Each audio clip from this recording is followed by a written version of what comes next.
Hi, everybody. Very good morning and good afternoon as well. Welcome to today's session on communicating with senior leaders. This session is led by Dan Rust, who is the Vice President of Leadership and Commercial Development at Infopro Learning. A few hygiene checks before we start this session. This session is hosted on MS Teams. So if you want to ask some questions or share any ideas, please raise your hand and we can get you unmuted as well. Well, welcome, Dan, and over to you. Thank you, Somnath. Now, Somnath, there are a couple of points in the upcoming presentation where I am going to be asking people for verbal commentary. So I'm assuming you are able to, at certain points, unmute everybody for a bit and then remute. Is that correct? Sure, I'll Okay. do it. Excellent. So welcome everybody to Communicating with Senior Leaders.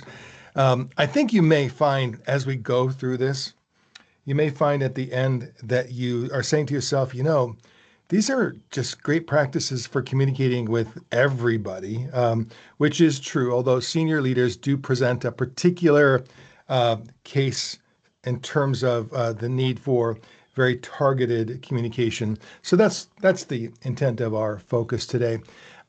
I do want you to know that this program, Communicating with Senior Leaders, is actually a subset of a more comprehensive one-day program that is published by Infopro Learning that's called Communicate with Crystal Clarity. We're going to be using the same communication model that's used in this larger program, but I do just want to acknowledge the provenance of this thing that we're going to be going through over the next few hours. I'm Dan Rust. As Somnath said, I'm the VP of Global Leadership Development for Infopro Learning. I am also host of the Leadership Disrupted podcast, which is available on YouTube, Spotify, Apple Podcasts, whatever your favorite podcast deployment vehicle might be. You can find me on LinkedIn. I'm also the author of a book called Workplace Poker, published by HarperCollins. And I share all of that mostly to emphasize that I spend a lot of time thinking and writing about issues related to the vast global workplace. And so when we share information with you today, I want to make sure that what we share is practical, is real world, is realistic, not simply somebody's idea or not simply theoretical, but everything is grounded in real world knowledge. I mentioned the book Workplace Poker and the library of content that's available from Infopro Learning. I want to share that. Basically, need to sing for my supper and make sure that Infopro, because they sponsored this webinar, they get a degree of promotion out of this. So, like I said, this particular program, Communicating with Senior Leaders, is a subset of a larger, broader program.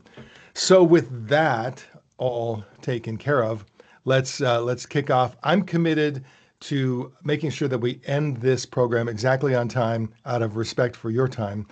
And so the communication model that we're going to be working through today, we're going to be going through each of these elements, so I don't have to explain them in great detail right here and now. You can see we have brief explanations, all relatively self-explanatory. We're going to start with context. I also want you to know that coming up toward the end, like the last 10 minutes, I am going to be uploading a handout, a participant handout that includes everything, every word that you hear come out of my mouth, all of the details. It will all be included in that handout, plus a fair amount more. So you don't.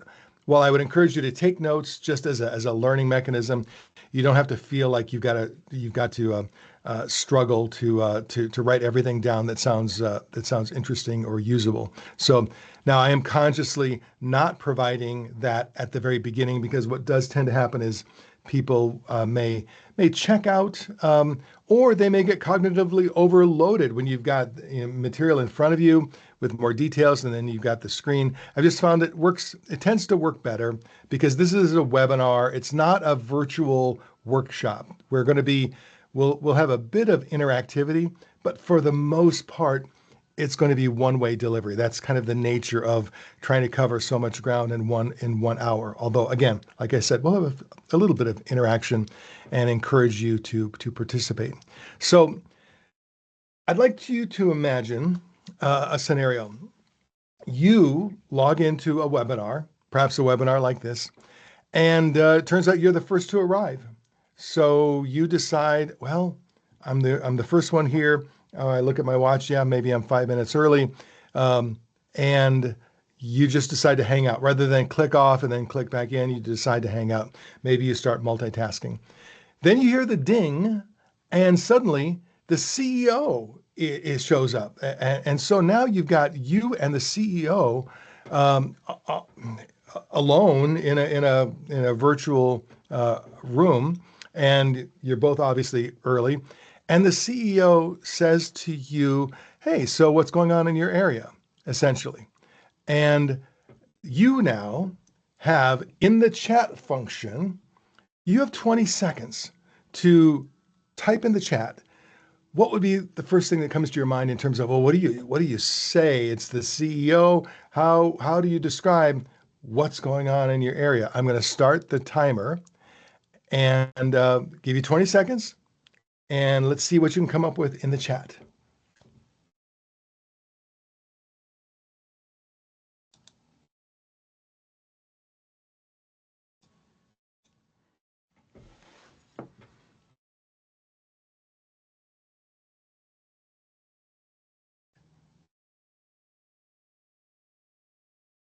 Okay, nothing so far. So I'm assuming this does not mean you would just sit there in stunned silence. I'm assuming you're just, hey, oh, there's good. We're progressing with building up new partnerships. Nice little succinct phrase that would resonate with the CEO. We're prioritizing projects based on their priorities, their mission, strategies, etc. That makes sense. Probably would talk to them about how my team is going with workload and some of the main focuses. Yeah, that would kind of speak to the CEO's language. Focus on new policies and governance for training programs that allow us to scale. Excellent.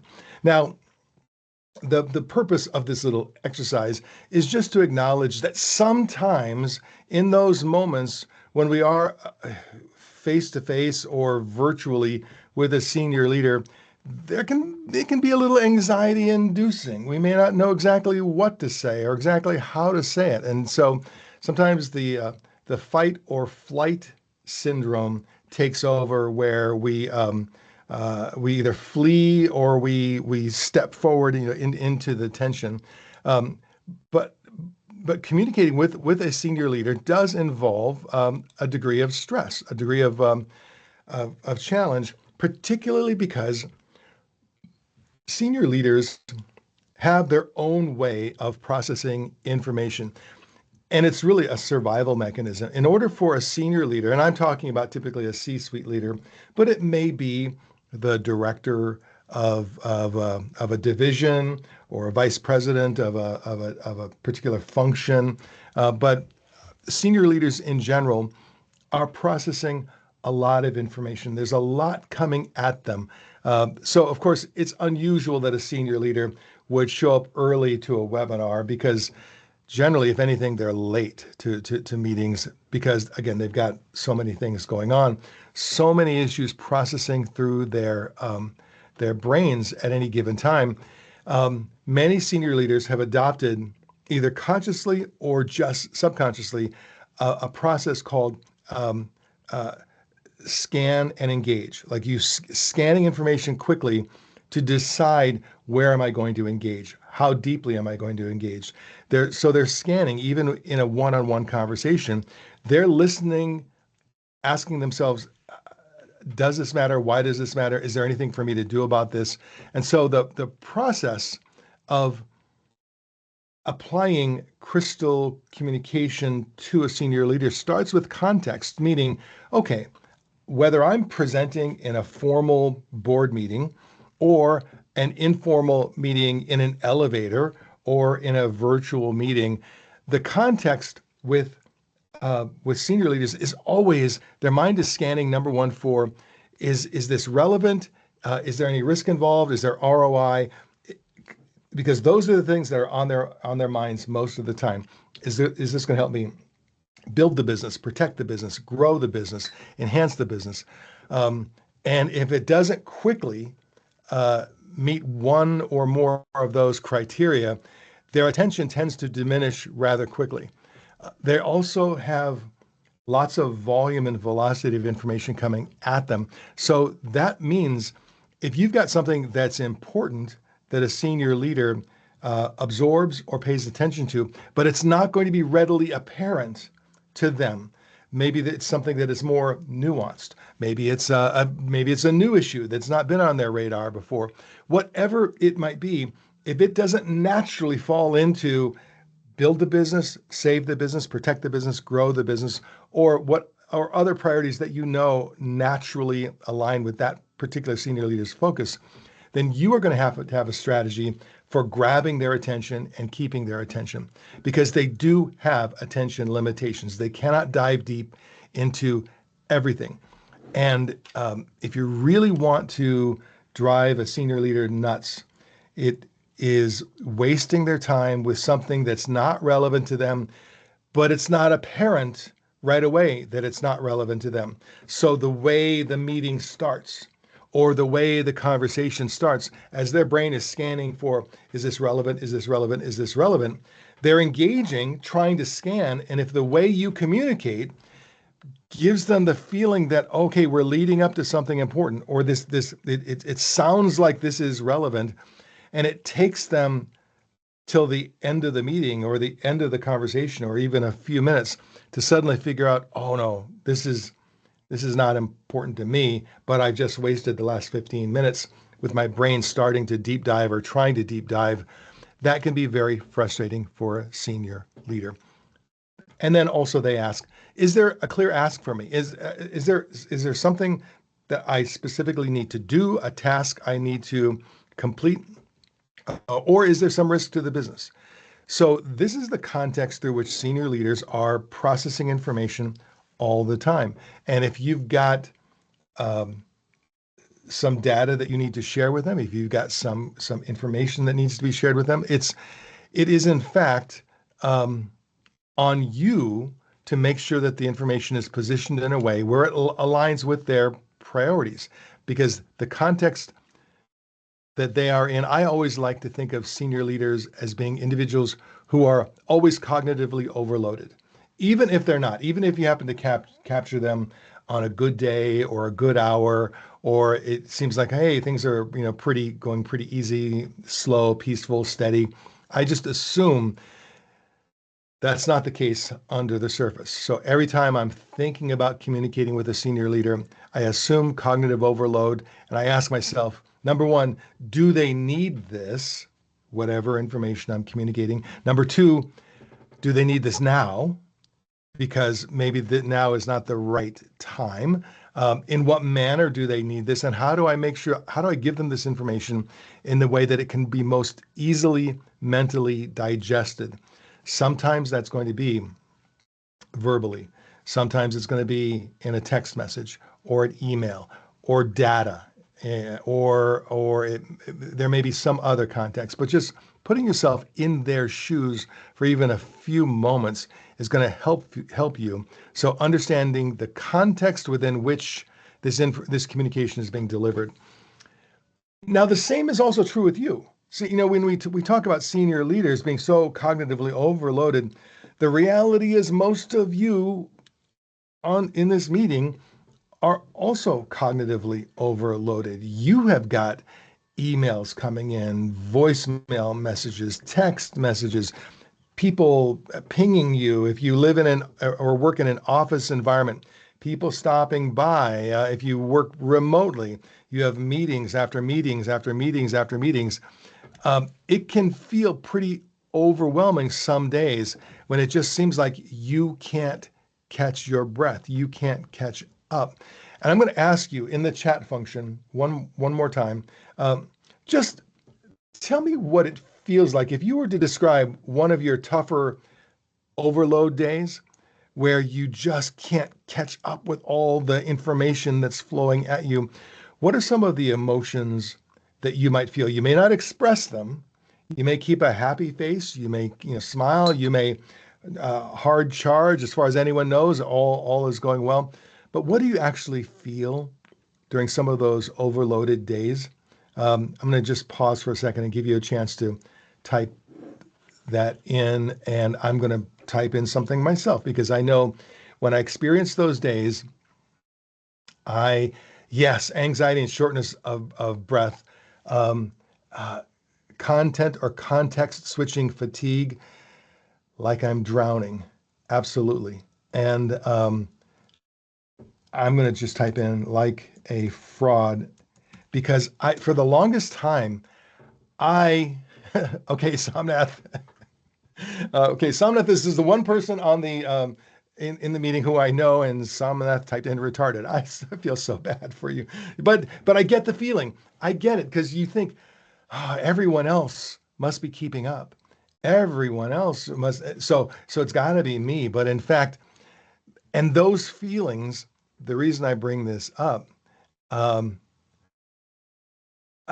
stress, frustration. This is Susan Knobloch, but also getting it done mode. I get very structured, and I'm going to say communicate short, unless you were making up a new word. Vomunicate. That could be a new word. I'm not sure, but I think it's communicate. Yes. Suddenly you get almost like in boots on the ground army mode, like just going to get it done. So with that in mind, when we're communicating with senior leaders, we have to remind ourselves that whatever we're experiencing, they probably are experiencing it to a more intense degree, to a greater degree. So those days when a senior leader is short with you, those days when a senior leader, you're talking to them and it seems like there's nothing there, like there's just a mask over their eyes.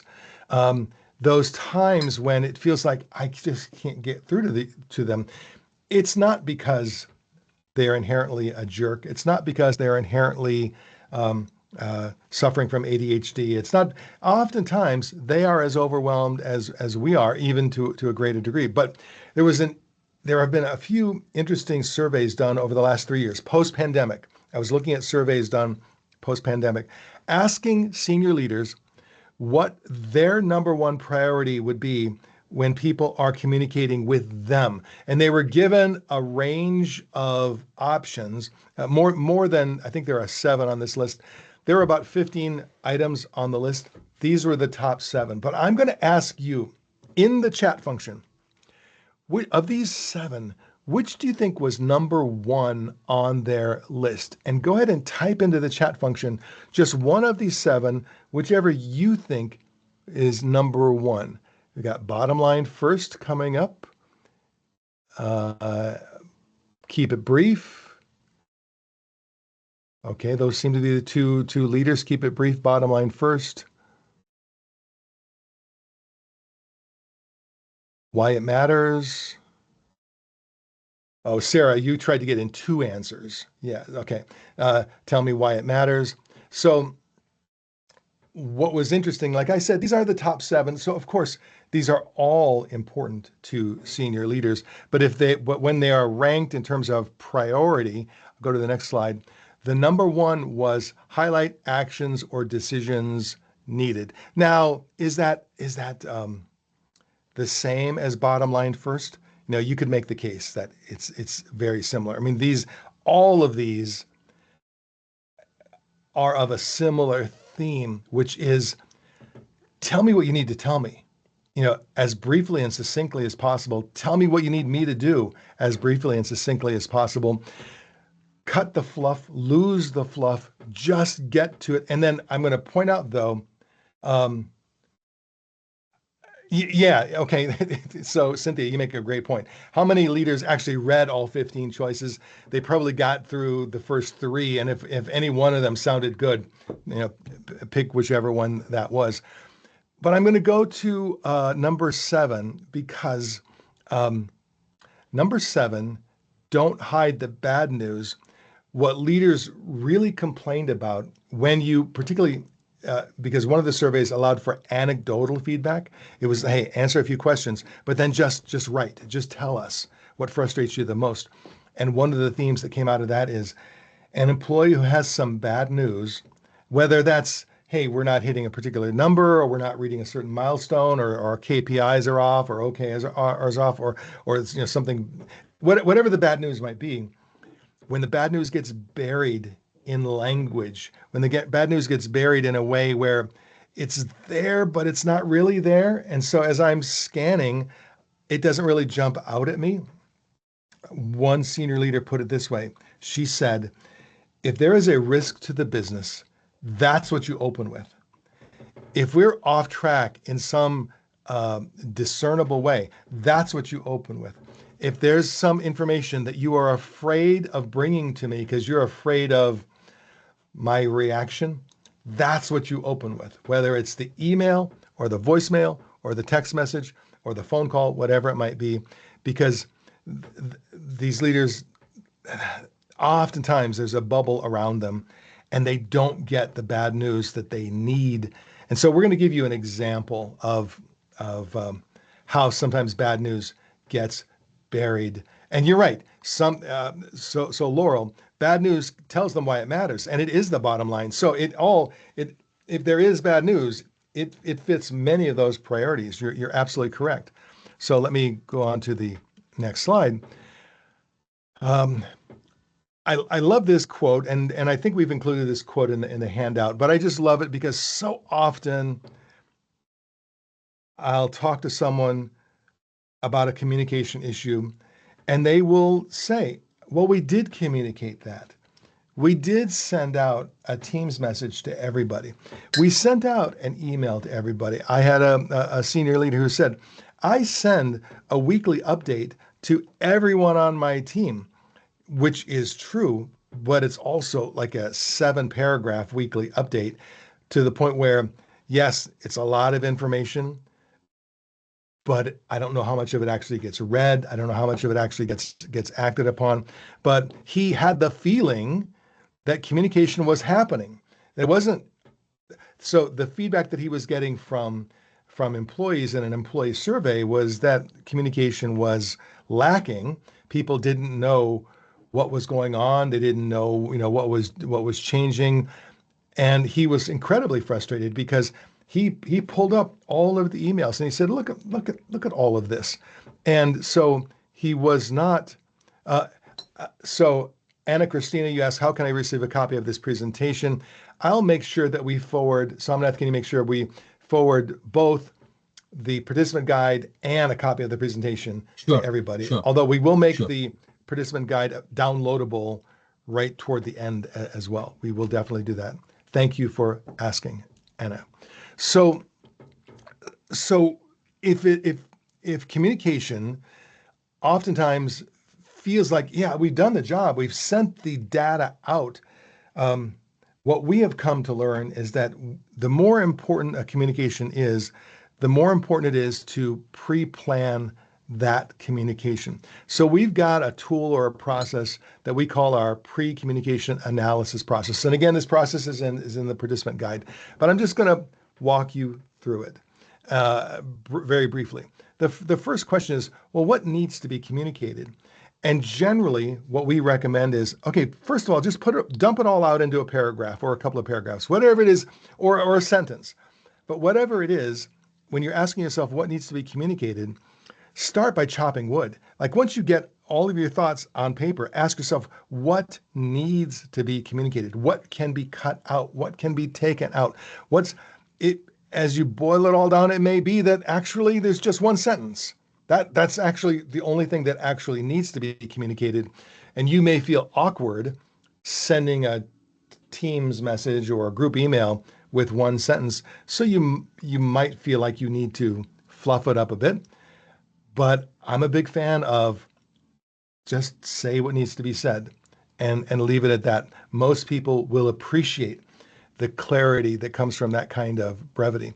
Why is this relevant to the senior leader? So you have to ask yourself that question. Why is it relevant?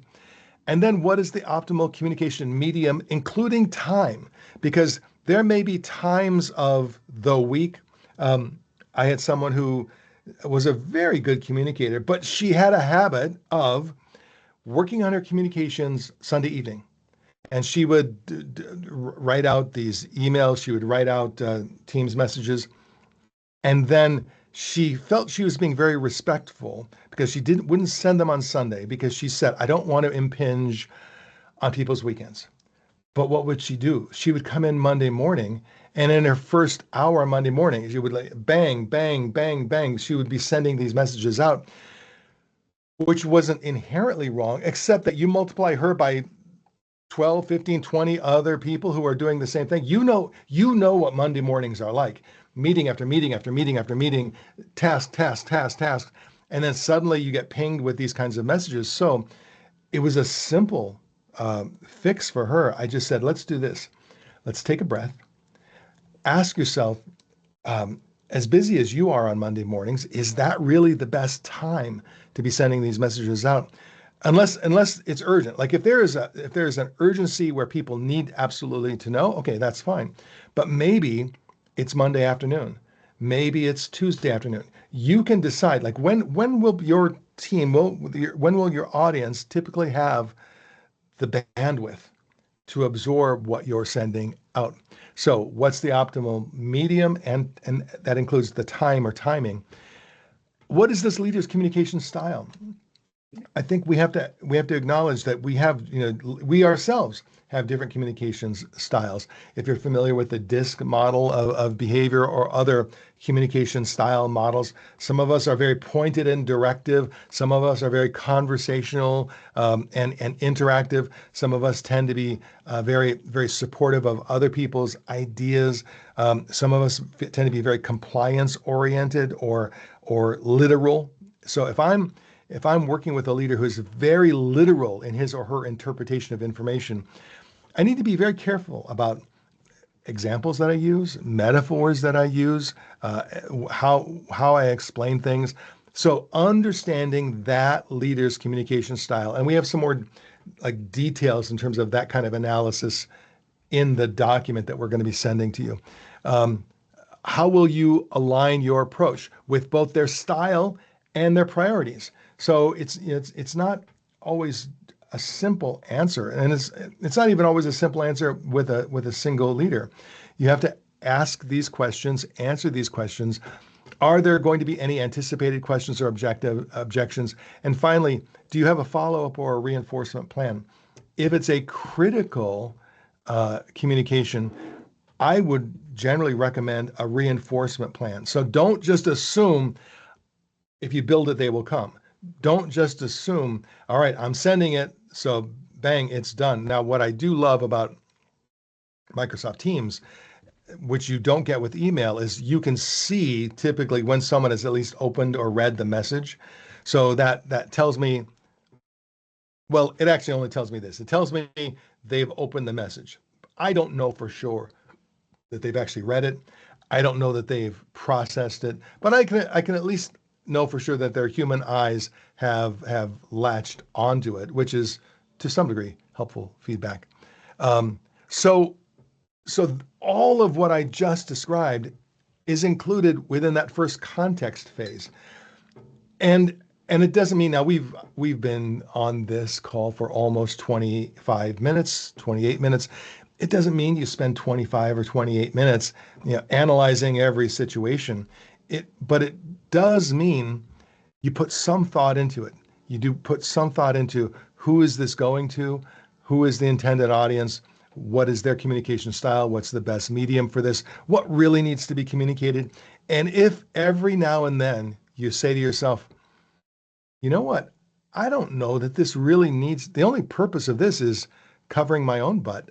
There's no actual need for the communication right now, making that choice to not send one text message, to not send one email.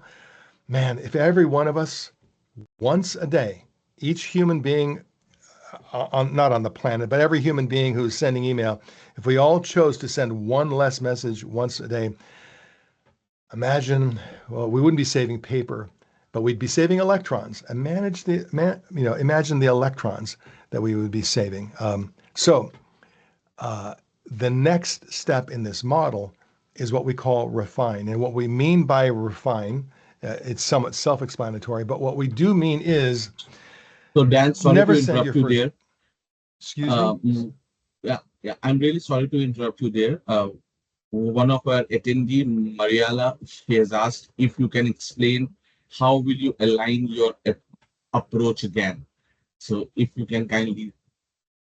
Sh- uh, Meaning, okay. So, well, again, depending upon the leader's communication style, um, if I've got someone who is very direct, very pointed, I'm going to be brief, direct, and pointed.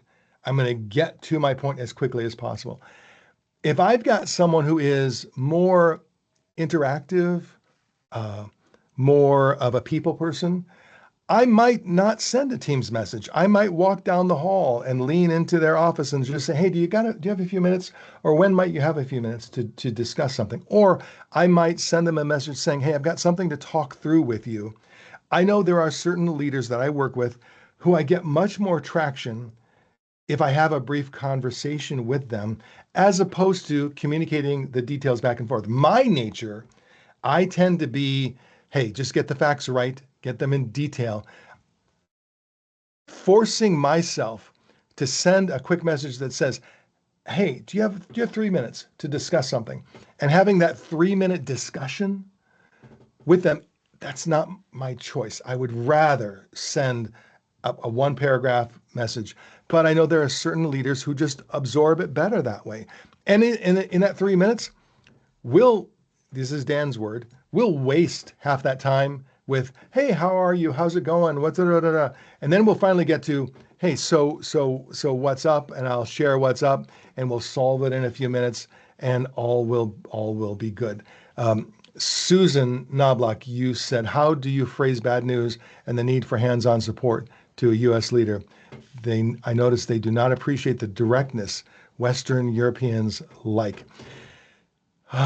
Well, they don't. What oftentimes they don't appreciate is the sense that they have to do something quickly, like it's being thrust upon them. However, I get your point. So here's my experience because I deal with leaders in the U.S., in Europe, in both Western Europe and Eastern Europe, as well as the Middle East, and I give them a choice, and I just say, "Look, I've got some information that I do need to share with you because I think it's important to you, and I can do it the slow, gentle way, or we can just cut right to the chase. Either way." Now, when given that choice, of course, everybody says, "Well, just give it to me." Just and then and even though it's a bit of theater, it does change the tone because I've said to them, I can do it softly and gently, or I can just cut to the news that I think you need. And there's something about that choice, even though they always choose, well, just give it to me. And then even when I give it to them, I will be just a little more gentle, a little more nuanced in how I present it. But in the end, um, I've never had someone come back to me or react in a way that is abrasive because that's what they asked for it. So it's like, if you are in a relationship and well, maybe this may be a bad example, but if you're in a relationship and someone gives you a gift and they say to you, "I notice you aren't wearing that. What did you really think? I want to know what you really think." As I'm clicking through this may be a bad example because this It won't necessarily work to say, well, I can tell you, I can tell you what I really think softly and gently, or I can cut right to the chase. That's not. Let's just rewind. Let's not use that as an example because I don't think that's going to work. So we're going to go now to refinement.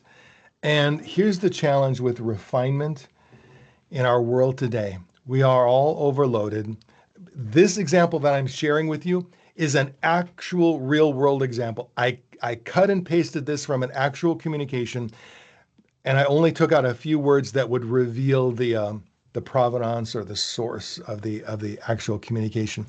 And I remember looking at this, and this was a group message. It went out to about eight people, and I just thought, wow, that's a lot of data. And you could take that data, you could either you while I'm not a huge fan of letting ChatGPT do my thinking for me. I am a fan of letting ChatGPT or Claude or whatever AI program of choice you might have you can take this and you can plug it into ChatGPT and simply say, "Hey, summarize this in a way that's more readable." And I didn't do that. In this case, I actually read through it, and so I recreated the information that you see on the screen now through just my own human reading. And what I like about my own human reading methodology is in order to do that, I actually had to understand what was in the message and then bullet point it out. And on the other hand, if I had taken that and I had bullet pointed it out through ChatGPT, it would read better, but I might not necessarily understand it in that process. So I'm not saying you should always use AI or you should never use AI. I would say use AI in a smart way to refine your communication, but AI should not be doing your thinking for you, if that makes sense. Here's another real world example. And in the full workshop that we go through, we actually use this as an exercise where we ask people to go through and eliminate any superfluous information. And I am going to read this to you because this paragraph we work with this on a couple of the subsequent slides. So here was and this is the real world example. As part of our ongoing efforts to improve operational efficiency and ensure that we are aligning with our quarterly goals, the team has been exploring a range of possible workflow adjustments that would allow us to streamline certain processes. Honestly, you've probably lost me already. Yeah, as soon as you get halfway through that sentence. At this point in time, we've identified a few areas where these efficiencies could potentially be realized and aligned with budgets, but we are still in the process of evaluating the overall feasibility and impact. 3 of the potential workflow changes we are assessing have the potential to cut processing time by 12%. We plan to conduct a more in-depth analysis over the next 2 weeks and will be able to provide more clarity once that assessment is complete. I think we can all acknowledge that's a lot of words to say just a couple of key things. But I'm going to unpack this and you're going to see how really awful this communication is. When you boil it down just by eliminating superfluous information, you boil it down to we've identified 3 workflow changes that could cut processing time by 12%. We're analyzing feasibility now and we'll recommend next steps by the 15th. Okay, so not bad, but actually bad. This is bad for a reason that I'll share with you now.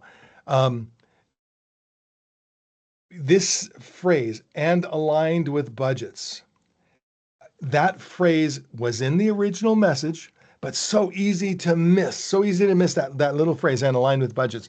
Well, the actual story behind the story is that the person sending this message out in the month of April has exceeded their monthly budget for the first 3 months of the year. They are way over budget, but they're not saying it. They're just saying, hey, these efficiencies could potentially be realized and aligned with our budgets. What they're trying to say without saying it is we are over budget. We need to make some changes. Now, this is a more crystal clear message. Admin expenses are 3% over budget. Hey, leading with the bad news. Lack of operational efficiency is a root cause.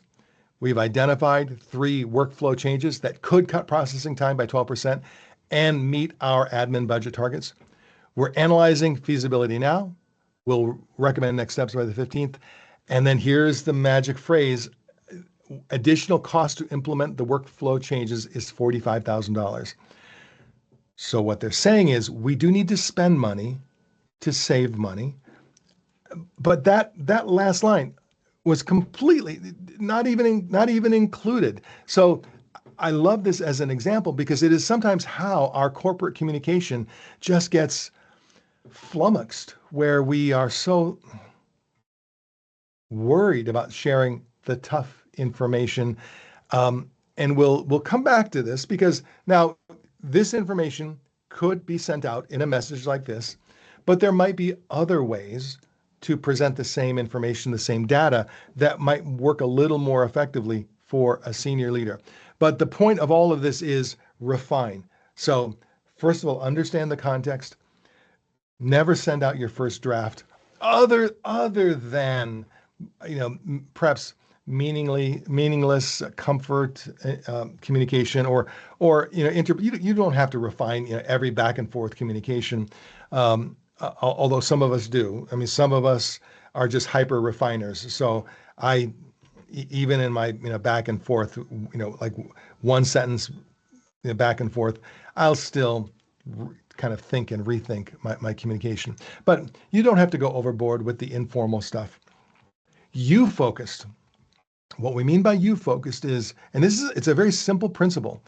If I'm communicating with somebody, and in this case, a senior leader, the more I can reference you, the more I can say, in order to help you, or as you requested, or because your priorities are this, or you need to know, just using the word you tends to be a grabber. So it's a simple little principle where you can take almost any of your communication and just in the communication itself, I wanted to make sure that you are aware, but using the word you, and that of course forces you to make it you focused, meaning focused on you, the person receiving the communication. So here's an example of you taking that initial messaging. And if we were to make this you focused, there are several places where we could use the word you. And I think it would start with, I think it's important that you are aware that admin expenses are 3% over budget. There's something about, again, use of that word you, because you can make the case, well, that's a little fluffy. Why not just state the fact? Yes. So I'm not saying admin expenses are 3% over budget is bad. That's admirable direct communication. There's something about use of the word you that just tends to grab people. So I would say find natural, organic ways to use the word you. Simple principle. And actually, once it becomes a habit, it'll come very naturally and very quickly to you.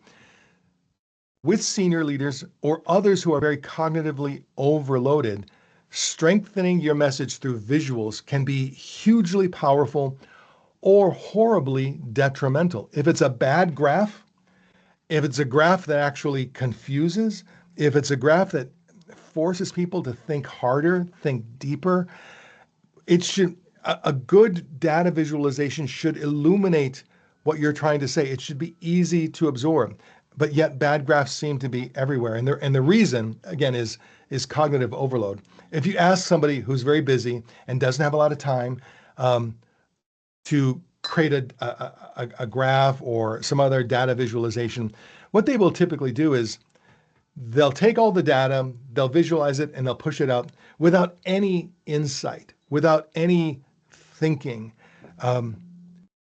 What I recommend is if you are going to send data to someone else, you already have spent more time with that data than they ever will.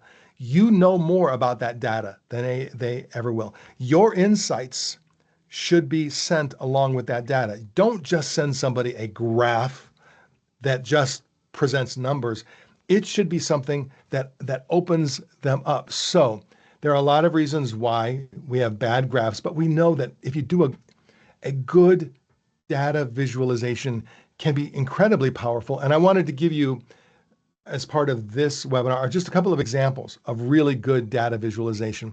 Here's just a little simple one. This is easy. It's just taking some data on the left-hand side of the screen and structuring it into a pie chart. This is not rocket science. This is easy, but there is something about, again, building it into a visualization that just makes it easier to absorb. Also, the fact that Instagram is taking up almost half of the budget.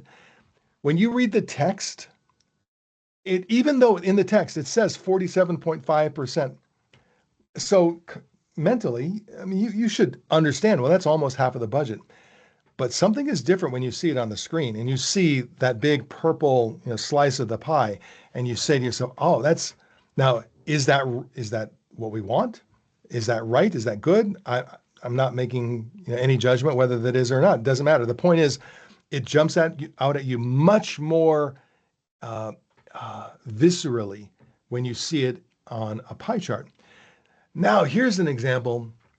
I wouldn't say this is the worst graph I've ever encountered, but it is among the worst because I kept coming back to this, trying to, okay, so what does this mean? I had to look at the key, and then track, and eventually, after a fair amount of time, came to understand, all right, I get what they're trying to do. But you take this same graph and now you restructure it, because what this is really showing is business performance versus competitors. Business performance compared to price, convenience, relationships, service, selection, come with a competitive analysis. So what they're trying to show is that here's how we contrast with our competitors in each of these 5 areas. It jumps out at you this way. It's hidden this way. So it's the exact same data, just presented in a manner where you don't have to work as hard to understand the nature of this graph as this graph. So I would say that is, of all the principles in terms of data visualization that you should take away, the most important is the principle of reducing the cognitive load, ensuring, and excuse me for just one moment, I am going to cough, but I'm going to turn my microphone off.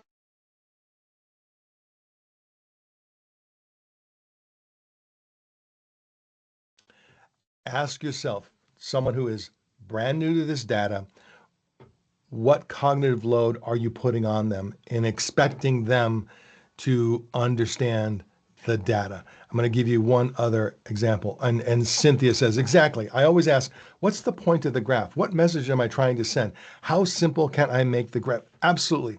Magical question. So here's another example of data only. And this is not, it's not horrible, but it doesn't necessarily jump out at you like, what's the point of this? Okay, so you can see in this case, if you really are looking at this, you see, okay, the blue bar represents tech support requests received. The yellow bar represents the number of requests processed. And in January, February, and March, there's a match, like, hey, number of processed equals the number of received. And then suddenly in April, you can see a mismatch where, oh, we're receiving more requests than we're actually processing month after month going forward. But you have to work hard at this. In fact, I have not actually seen anybody look at this graph and get what it means. Once it's pointed out to them, they get it, sort of. But now that exact same data presented this way, with a little bit of text to support the story, you can see here where up in the upper right-hand corner, it says 2 tech support employees were quit in April. Response rates began to fall almost immediately, and the gap between these requests received and processed is expanding every month. So this graph, this visualization leads with the recommended action: hire 2 full-time employees. So again, in this situation, what occurred is two full-time employees quit, and they were not immediately replaced for financial reasons. And what this graph shows is the disparity between received and processed requests that was created by not hiring them. So what I love about this graph is it's unambiguous. The recommendation is unambiguous. The data is unambiguous. It is much more likely to lead to a well-informed decision. Now, it takes a bit of time. This was easy. And when I asked the person who created this graph, why this? Well, it was easy because actually she said, well, that's what Excel allowed me to generate. She basically was able to auto-generate this graph in Excel. This is not something that can be auto-generated. It took a bit more time, but was much more likely to result in the decision being made and the communication being more effective. So with that, I'm just looking at our time, and I'm going to pass by this. But here's the same message that we were talking through before. Here's that message that's refined a little bit further to add a little bit more of the you messaging in it, and also be a little more crystal clear in terms of the challenges related to operational efficiency. So this is the paragraph message that we reviewed 10 minutes ago, 15 minutes ago. This is the essence of that message put into graph form. So that's it. So you can see if you follow this format of leading with the recommended action, which in this case is a workflow adjustments, which will cost $45,000. And then here's the data to back that up. The other point, if you look over here on the right-hand side, where there's a separate graph that essentially says our budget for the year is 400,000 and will come in at 380,000 if we make the $45,000 investment. If we don't make that investment, we'll continue to go over budget month after month after month, and we will dramatically, miss our budget. So, and again, we'll share these PowerPoints with you so you can see these examples, use these as examples in any way that you see fit. But the point is for leaders. Can you imagine a leader receiving this message, which is, again, it's not bad, because this message leads with the tough information, and it is factual, but presented this way, it's just much more likely to derive an optimal decision more quickly. So with that in mind, I'm going to pause just in case anybody has any commentary about use of graphs. Somnath, I love this comment. The graph should always be created keeping yourself in the receiver's shoes. Exactly. Like I was seeing the graph, if I was new to the data, what would make it come alive for me, make it relevant to me? So thank you for that. So I'm going to now talk about one topic that's near and dear to my heart, and that's the topic of the dry marker, the dry erase marker. There is a lot of power in a dry erase marker. If you are in a boardroom, or if you're in a virtual meeting and you open up a virtual whiteboard, it certainly can be done virtually, but there's some amazing research that's been done that helps us understand what happens when you're in a business meeting and you're discussing something and you're maybe trying to bring people to consensus or trying to help people understand whatever it might be. And someone takes a marker, walks up to the board, and begins to diagram out something. Doesn't even matter what it is. The act of taking control of the communication, whether that person is a senior leader or not, they can be the most junior person in the world. When they grab that marker, what they're essentially grabbing is attention. They're grabbing the power stick. Now, it's important that once you get up to the whiteboard, what you write, carries the message. If you get up there and you just doodle smiley faces, that's not going to do you much good. So of course, it's important that what you write is relevant. What you write synthesizes what people have been sharing. But there's just something about when you are communicating with senior leaders, if there's a senior leader in the room and you are the person who picks up and goes to the dry erase board, and you write something out that essentially, even if all you do is you visualize what everyone is saying, or you visualize the disparity. We have we have a group of people who feel this way. We have a group of people who feel this way. Here are the commonalities. Whatever you might write out, just by synthesizing visually what everyone is saying, can have a huge amount of perceived value to some senior leaders, and also senior leaders who are, if they are a visual thinker, they will appreciate you, because oftentimes they will do this. Oftentimes a senior leader feels more comfortable than anyone else in the room going to the whiteboard to write things out. There's a certain power in you being that person, even if you are not the senior leader in the room. So strengthening your communication with visuals. There are a lot of reasons why that can add to the impact of your communication with senior leaders. Next point, taking action, essentially meaning if I'm going to take the time to deliver communication to a senior leader, it should have some action element. And if it doesn't have an action element, I'm not saying if there's no action element, if there's no action required, then never send a communication. There are going to be times where you need to send a senior leader a backgrounder, or research for reference purposes, or there may be other reasons why no action is required, but I know the senior leader will appreciate having this background data. If that's the case, what would you recommend we do with our communication, along with attaching an email? What might you want to say to them at the start of your Teams message or your email, or however else you might be communicating it? I think most of you are muted. So if you can just type into the chat message, like what would be a good thing to say to them?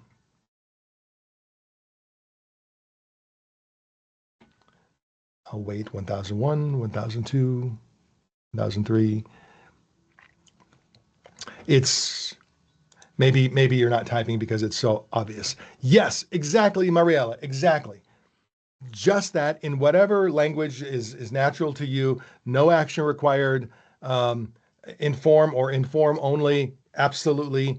Read on your own time. Something that's instantly says to the leader as they scan, okay, I will save this.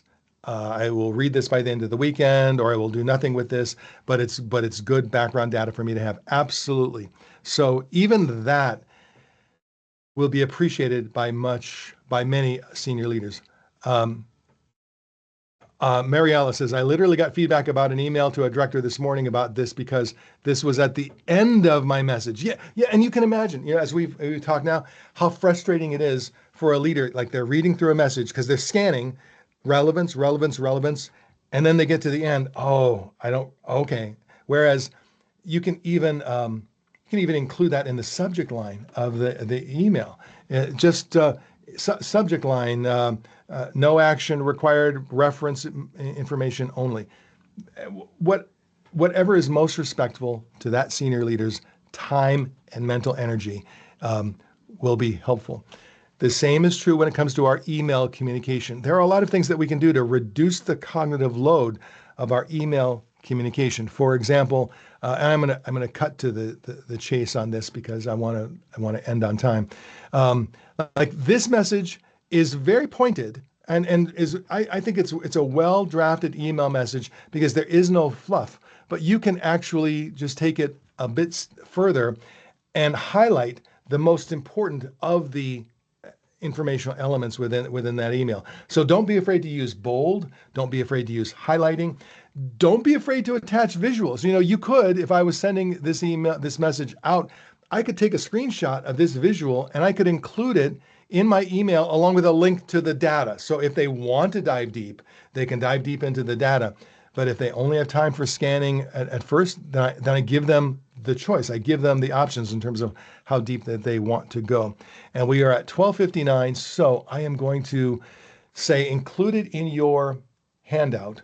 And in fact, what I need to do, because I got sidetracked. I'm going to add my I'm going to add the presentation, the participant guide. I'm going to add the participant guide here.